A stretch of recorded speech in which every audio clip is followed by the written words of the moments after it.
Magandang araw sa inyong lahat. Nandito na naman tayo sa panibagong episode ng Alam Mo Ba? Ngayong araw, tatalakayin natin ang isa sa makong kasanayan. Ito ay ang pakikinig.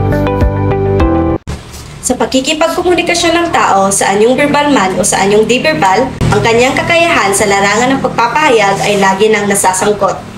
Sa kahusayan niya sa pagpapahayag, nakasalalay ang linaw ng mensaheng nais niyang iparating sa kanyang kapwa.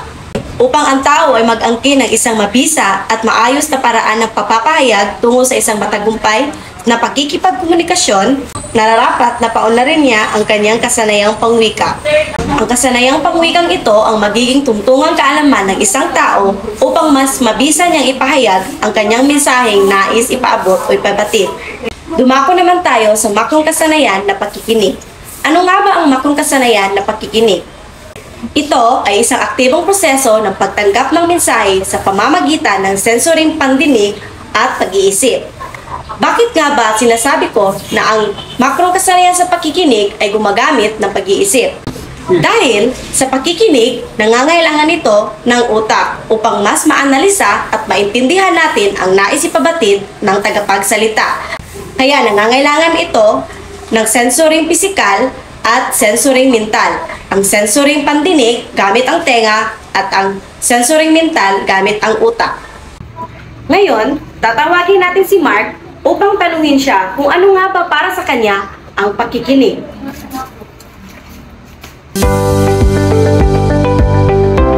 Magandang umaga ulit sa iyo, Mark. So, ngayon, gusto kitang tanungin, ano para sa iyo ang pakikinig?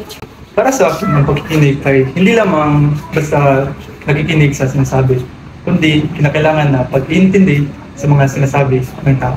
Maaari ka bang magbigay ng halimbawa sa iyong sinabi? Oo.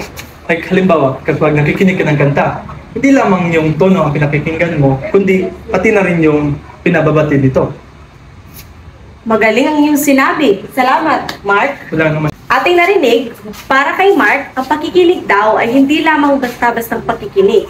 Ito ay nangangailangan ng pag-intindi sa kung ano ang nais ipabatid ng tagapagsalita. Gaya lamang ng halimbawang sinabi ni Mark, kapag tayo ay nakikinig ng isang kanta, hindi lamang ang tono o ang musika ang ating pinakikinggan. Pinakikinggan din natin ang ibig ipabatid o ang mensahe na nais ipabatid ng kanta. ano ang halaga ng pakikinig? Ang pakikinig ay isang mabilis at mabisang paraan ng pagkuha ng impormasyon kaysa sa tuwirang pagbabasa. Ang pakikinig sa kapwa ay daan upang ang bawat isa ay magkaunawan. Ngayon, tanungin natin si Maribel kung gaano kahalaga para sa kanya ang pakikinig. Magandang araw ulit sa inyo lahat. Para sa akin, mahalaga ang pakikinig dahil sa pamamagitan ng pakikinig, mas nauunawaan natin kung ano nga ba ang nararamdaman ng ating kapwa-tao at mas naiintindihan natin o mas nagkakaunawaan tayo dahil sa pakikinig. Dahil kung puro lang tayo salita ng salita, hindi tayo nakikinig, maaaring magkaroon tayo ng away. Panguraan sa mabisang pakikinig. Una, alamin ang layunin sa pakikinig. Mahalagang malaman ang layunin sa pakikinig upang magkaroon ng direksyon at pagpapalaga sa pinakikinggan. Ito ay para maiwasan ang kawalan ng interes at pagkaabala sa ibang bagay. Halimbawa, kapag nagsasagawa kayo ng pagdinig sa isang client sa trabaho, ang layunin ay maunawaan ang kanilang mga pangangailangan at magbigay ng tamang tulong o solusyon. Pangalawa, matuon ng tamang pansin sa pinakikinggan. Ang aktibong pakikinig ay nangangailangan ng pagbibigay ng buong atensyon sa nagsasalita. Ito ay upang maunawaan ang lubusan ng sinabi at maiwasan ang mga maling pag-aaral o interpretasyon. Halimbawa, sa isang lecture sa paaralan, malaga na makinig ng mabuti sa guro upang maunawaan ang mga konsepto at idea ng pinapaliwanag dito. Pangatlo, alamin ang pangunahing kaisipan sa pinakikinggan. Sa pamamagitan ng paghahanap ng pangunahing isipan, mas madaling maunawaan ang kabuuan ng mensahe na ibinahagi ng tagapagsalita. Halimbawa, sa isang debate, ang pangunahing kaisipan ay ang pagsusuri at pagpapalitan ng mga argumento mula sa dalawang panig upang makuha ang pinaka-mahusay na desisyon. Pangapat, maging isang aktibong kalahok. Ang aktibong pakikinig ay nangangailangan ng aktibong partisipasyon sa komunikasyon. Ito ay para sumaklaw sa pagtatanong ng mga katanungan o paglilinaw ng hindi malinaw na puntos at pagpapahayag ng sariling opinyon o saloobin. Halimbawa, sa isang pulong sa opisina, isa kang aktibong kalahok kung magbibigay ka ng iyong input o nagtatanong ka para maunawaan ang mga issue at nag-aambag ng mga ideya para sa pagpapabuti. Panglima, iwasang magbigay ng maagang panghuhusga sa kakayahan ng tagapagsalita. Malagang magbigyan ng pagkakataon ang tagapagsalita na maipahayag ang kanilang mensahe bago gumawa ng mga paghuhusga. Hindi dapat unang mag-isip ng negatibo o seryosong pagdududa. Halimbawa, kapag may kaibigan ka na nag-share ng kanilang mga pangarap, hindi dapat kagad husgahan na hindi kaya o malabo mangyari. Dapat makinig at suportahan sila. Pang-anim, iwasan ang mga tugong emosyonal na naririnig. Kailangan manatiling mahinahon at hindi makapag-husga, batay lamang sa emosyon. Ito ay upang maunawaan ang mga kahulugan ng mensahe at hindi mapagkamalang personal na atake o pagkakapot. Halimbawa, kapag may kaibigan na nag-explika ng kanilang saloobin tungkol sa isang issue, huwag mag-react agad sa galit o pagka-open. Dapat magpahayag pa ng unawa at pagre-respeto sa kanilang perspektiba. Panghuli, tandaan ang mga bagay na nakikita at napapakinggan. Isang mahalagang bahagi na mabisang pakikinig ay ang pagtanda ng mga detalye at puntos na napakinggan dahil ito ay upang magkaroon ng basihan para sa susunod na mga pag-uusap o pagpapasya. Halimbawa, kapag nasa isang meeting, mahalagang maglista ng mga kwento at detalye ng mga nakausap upang mapaghandaan ang mga susunod na aksyon o desisyon. Ngayon, tawagin natin si May Bulawan. Para sa iyo, ano ang mga mabisang pakikinig o paraan na ginagamit mo pag nakikipag-usap ka? Ako po, kapag nakikipag-usap po ako, ay nakikinig po muna ako at bago ako humusga, kapag natapos na po siyang magsalita. Kapag ako'y nakikinig ay hindi ko ginagamitan ng emosyon. Dahil kapag gumagamit ako ng emosyon, ay madali akong manghusga ng isang tao. Ito ang mga uri ng pakikinig. Una, diskriminatibo. Layunin itong matukoy ang pagkakaiba ng pagsalita at di pasalitang paraan ng komunikasyon. Binibigyang pansin ito ang paraan ng pagbigkas ng tagapagsalita at kung paano siya kumilos habang nagsasalita. Pangalawa, komprehensibo. Kahalagahan, maunawaan ang kabuuan ng mensahe, maintindihan ang nilalaman at hulugang kanyang pinakinggan. Pangatlo, paglilibang. Upang malibang o alawin ang sarili. Ginagawa para sa sariling kasiyahan. Pang-apat, paggamot. Nilalayan nitong matulungan ng tagapakinig ang nagsasalita na madamayan o makisimpatya sa pamamagitan ng pakikinig sa hinaing o suliranin ng nagsasalita. Panghuli, kritikal. Layunin nito ang mga sumusunod. Una, gumamit ng pagbubuo ng hinuha upang makabuo ng ganap o pag-aanalisa o pagsusuri sa paksang narinig. Pangalawa, makabubuo ng analisis ang tagapakinig batay sa narinig. At panghuli, malinawan ang tagapakinig sa puntong nais niyang maintindihan. At ngayon, tatanungin po natin ang ating mga kasama. Unahin po natin si Binibining Maricam. Alin po sa mga uri ng pakikinig ang lagi mong ginagamit? Ang lagi kong ginagamit ay ang paglilibang.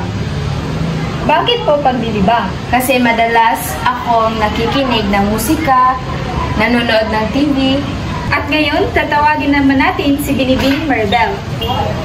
Magandang araw po. Magandang araw din. Sa mga uri po ng pakikinig, alin po doon ang palagi mong ginagamit? Ang madalas ko pong ginagamit na uri ng pagkikinig ay ang paggamot. Bakit po paggamot? Dahil meron po akong kaibigan na palaging broken-hearted o palaging hindi maganda ang kanyang puso.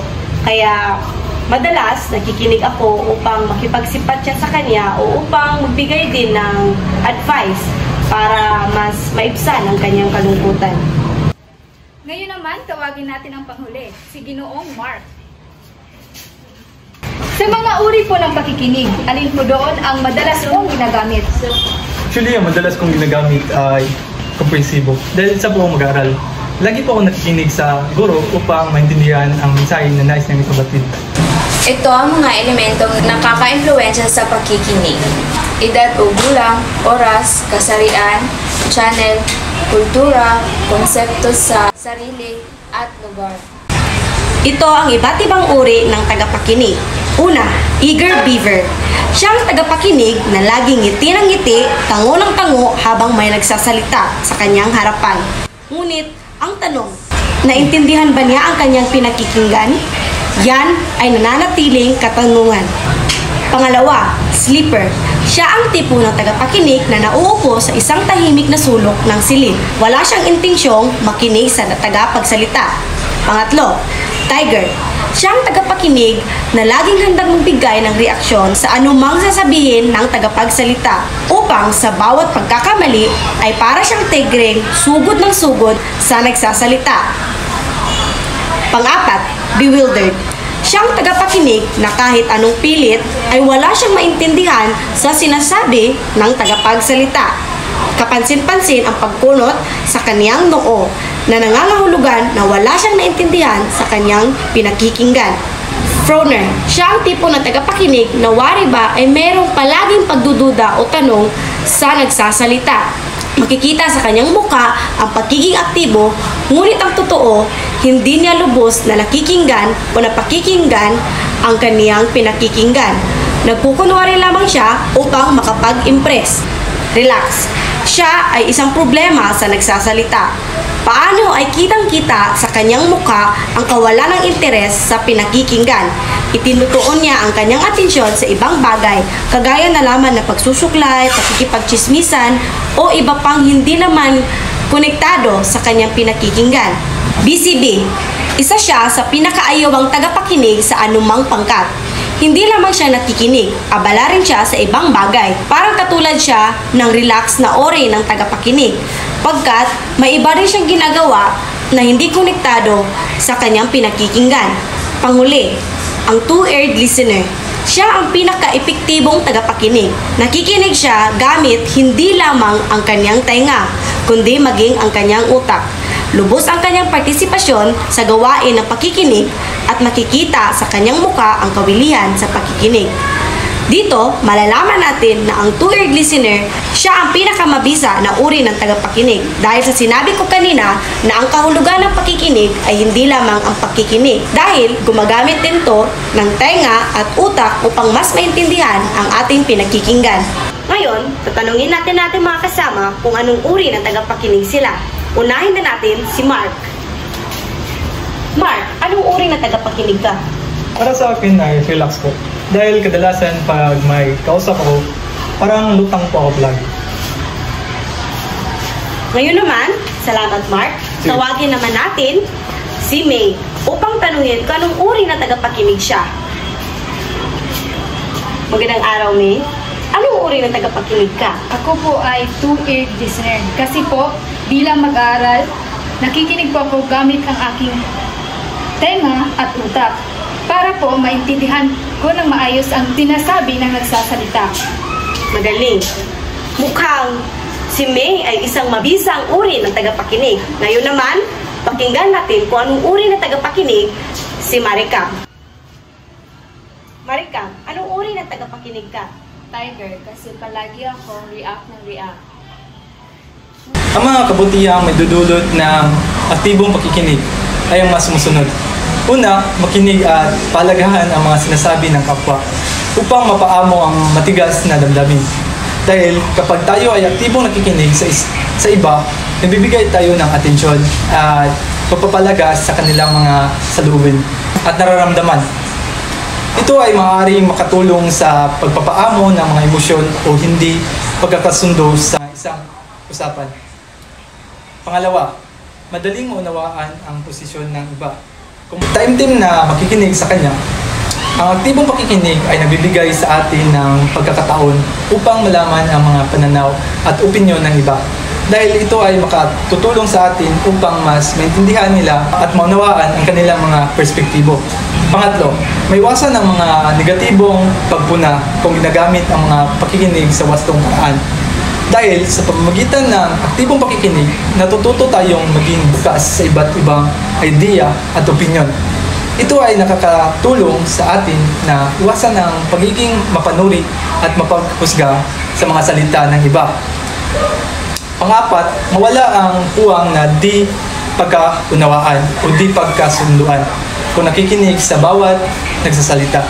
Dahil sa pamagitan ng aktibong pakikinig, nagbibigay tayo ng espasyo para sa malayang pagpapahayag ng iba. Ito ay nagtataguyod ng maayos na komunikasyon at maiwasan ang hindi makaintindihan o hindi pagkasunduan. At panglima, madaling matulungan ang kapwa sa pamamagitan ng pagkikinig. Dahil ang aktibong pakikinig ay nagbibigay sa atin ng pagkakataon na maging taga-suporta at tagapagbigay lunas sa mga problema kinakaharap ng iba. Sa pamamagitan ng pakikinig, tayo ay mas makahanap ng mga solusyon at magbibigay ng payo o suporta. Ngunit may mga maling paniniwala rin tungkol sa pakikinig na dapat nating malaman at iwasan. Una, ang pagkikinig daw ang pinakamadali sa 4 na makrong kasanayan. Pero ang totoo, hindi totoo ang pakikinig lamang ang madaling gawin dahil ito ay isang kasanayan na kailangan pagtuunan ng pansin at practice. Pangalawa, ang mga marurunong lamang daw ang mahusay makinig. Pero ang totoo, ang aktibong pakikinig ay maaaring matutunan at ma-improve ng sinuman. Hindi hadlang ang kakayahang marinig o hindi para maging mahusay na tagapagkinig. Pangatlo, hindi raw kailangan pagplanuhan ang pakikinig. Pero ang totoo, ang pakikinig ay dapat na planuhin at pagandaan dahil ito ay nagkakatulong upang mas maintindihan natin ang ibang tao at maipakita natin na tunay na interesado tayo sa kanilang mga saloobin. Sa pangkalatan, ang aktibong pakikinig ay isang mahalagang kasanayan sa komunikasyon na nagdadala ng maraming kabutihan at positibong epekto sa ating mga relasyon sa iba. Mga hadlang sa pakikinig.